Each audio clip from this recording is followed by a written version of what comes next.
강의가 이제 100회가 넘다 보니까 이론적인 내용으로는 마지막 파트 같습니다. 라이팅. 라이팅의 이제 광선, 라이팅에 대해서 지금 자연광, 인공광 쭉 배우고 있는데요.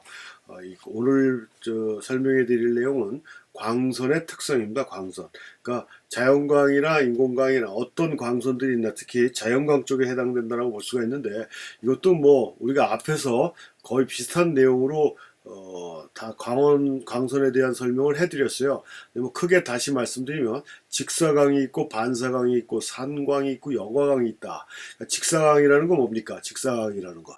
그냥 광으로부터 오는 도중에 어디다 부닥치지도 않고 뭐 어디에 흡수되지도 않고 어디 통과하지도 않고 그냥 다이렉트로 대상에 쏟아지는 빛, 이걸 직접적으로 피사체에 조명되는 광선, 이게 직사광이죠. 직사광. 그러니까 굉장히 어떻게 콘트라스트라든가 또 색상의 밝기라든가 정확한 컬러 바란스를 만들어낸다든가 하는 거는 좀 더 효과적일 수가 있어요. 강한 콘트라스트를 만들어내는 이런 특징이 있죠. 이런 특징이 있지만, 그러니까 방향성과 콘트라스트가 굉장히 강하고 가장자리가 뚜렷하고 짙은 그림자와 강하고 섬세한 하이라이트가 발생할 만큼 날카롭고 정밀한 광선이 이런 직사광이라고 볼 수가 있어요. 그래서 이런 직사광은 그 정확한 색을 표현하고자 할 때 어디다 거치고 통과된 게 아니기 때문에 그냥 다이렉트로 들어온 광선이라 정확한 컬러를 좀 표현하고자 할 때나 또 샤프하고 사실적인 표현을 원할 때, 그 다음에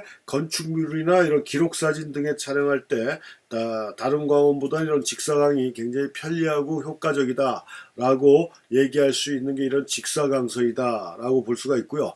반사광 우리가 후레쉬에서도 설명해 드렸지만 뭐 바우스 촬영 같은 거 우리가 반사광이라고 볼 수가 있죠. 그래서 강원으로부터 오는 동안 반사물체에 반사돼서 한방향성을 가진 이런 확산광을 우리는 그 반사광이라고 이렇게 얘기를 하는데, 이 반사광은 직사광보다는 콘트라스트가 조금 떨어지겠죠. 아무래도 어디 부닥쳐서 와서 약간 그 산광 형태가 되기 때문에, 가장자리가 상당히 부드러운 옅은 그림자를, 강한 그림자가 아니라 옅은 그림자를 만들어내고요. 그 직사광은 강한 그림자를 만들어내지만, 그 다음에 색온도는 반사 물체의 컬러에 따라 강원의 색과 정확하게 일치하지는 않는다. 그러니까 반사돼서 오는 물체는 우리가 반사되는 물체를 잘 파악을 해야 된다라고 했어요.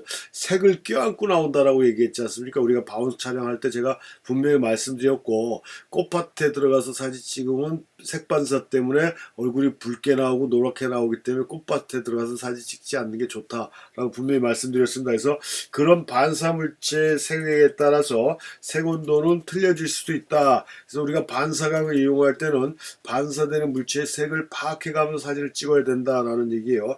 그래서 그런 거고, 그래서 이런 반사광은 어떨 때 사용하는 게 좋습니까?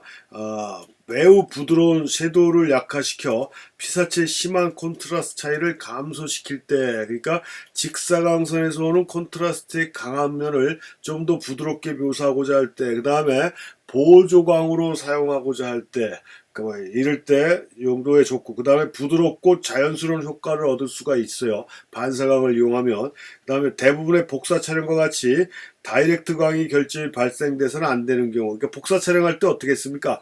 후레쉬 광원을 메인 라이트를 써서 후레쉬를 치면 뭐 복사 물체가 아니라 유리 같은 데나 반사 물체는 그 광원이 세게 반사가 되기 때문에 실질적으로 찍고자 하는 대상의 이미지가 많이 훼손이 되잖아요.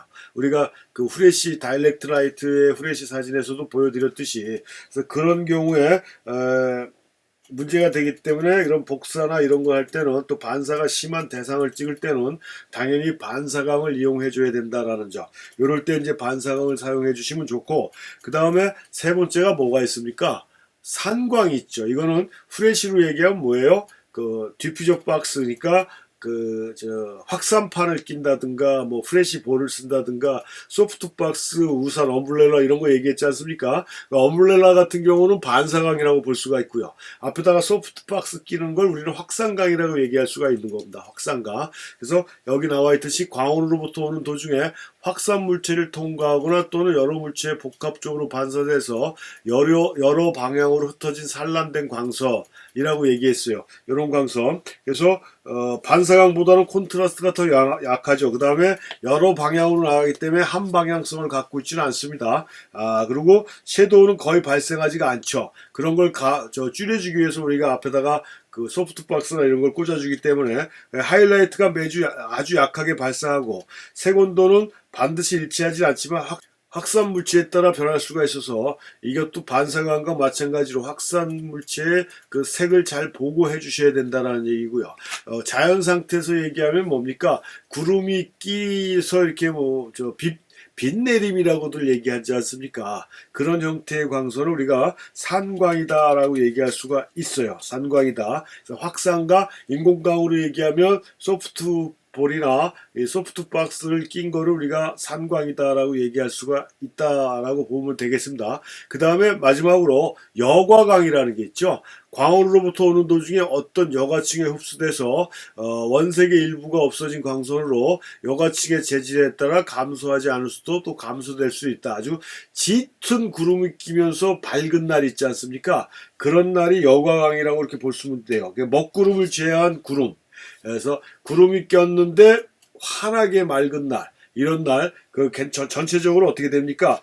굉장히 부드럽게 사진이 찍힌다고 볼 수가 있어요. 또 대기의 안개도 이런 여과광에 해당될 수가 있고, 무수한 푸른잎을 통과한 태양의 직사광과 필터나 생유리 등의 유리색을 통과한 광선도 여과광이라고 볼 수도 있다라고 얘기할 수가 있습니다. 그래서 내가 촬영할 때 우리가 항상 얘기하는 거지만 빛을 볼 줄 알아야 된다라고 그랬어요. 빛을. 그래서 직사광, 내가 촬영하는 대상이 직사광이 좋은지 반사광이 좋은지 확산광이 좋은지 여과광이 좋은지 거기에 따라서 촬영하는 광원을 선택을 해줘야 되는 건 당연하겠죠. 어떤 효과, 어떤 메시지, 어떤 분위기로 묘사할지에 따라 이렇게 광원의 특징들이 다 있기 때문에 선택을 해줘야 된다. 그래서 자신이 보면서, 그러니까 항상 걸어다니면서도 하늘의 변화, 구름의 변화를 이렇게 보면서 이거는 직사광이구나, 이건 반사광이 이렇게 찍으면 반사광이 되겠구나, 저건 확산광하고 비슷하다, 이건 여과광이다라는 거를 느끼면서 다니시면 훨씬 더 광선하고 쉽게 친해질 수가 있다 라는 점을 말씀드리면서 간단하게 광선의 특성에 대해서 알아봤습니다.